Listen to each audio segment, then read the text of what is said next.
ታሪክን ማፍረስ ልማት አይደለም። የአዲስ አበባን ታሪክ ደምስሶ ቅርሶቿን አፍርሶ የታሪክ አሻራዎቿን ጠፍተው እንዲቀሩ ማድረግና ከአንድ ማህበረሰብ ታሪካዊ ማንነትና ትውስታ ጋር የተሳሰሩ ቦታዎችን ማጥፋት ልማት ሊባል አይችልም። ይህ የታሪክ ማጥፋት የቅርስ ውድመትና ያልሰሩትን ማፍረስ ነው።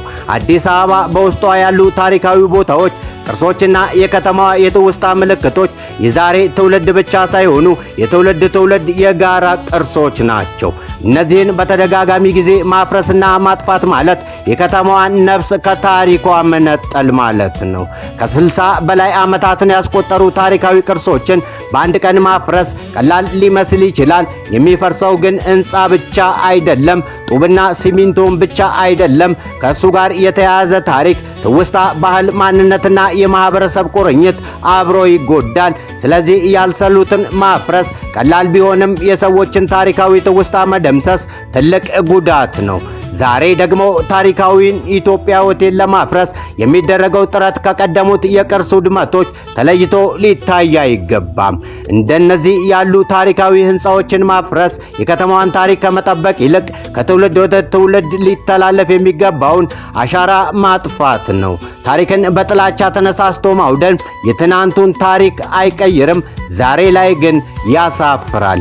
ያለፈውን ታሪክ አፍርሶ በላዩ ላይ ሳር መትከል ታሪክን አያጠፋም፣ ይልቁንም የታሪክ ጠባቂ መሆን ያልቻለ ትውልድን ያሳያል። የሌሎችን አሻራ ማጥፋት የራስን አሻራ ማሳረፍ አይደለም፣ ከታሪካዊ ቅርስ ጋር የተሳሰረ ማህበረሰብ ማንነትና ማጥፋትን ልማት አይደለም።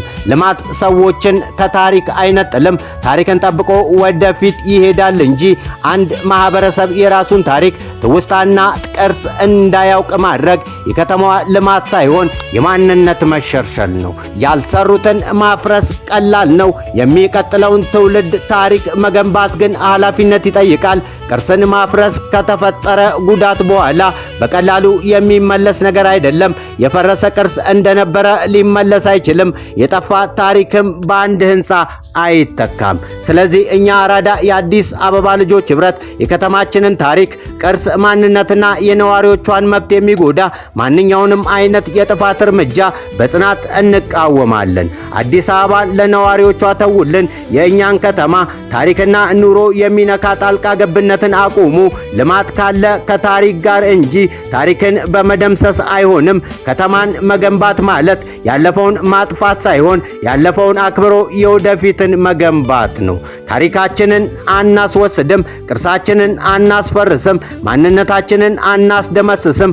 አዲስ አበባንም ለነዋሪዎቿ እንጠብቃለን። አራዳ የአዲስ አበባ ልጆች ህብረት ነሐሴ 2018 ዓመተ ምህረት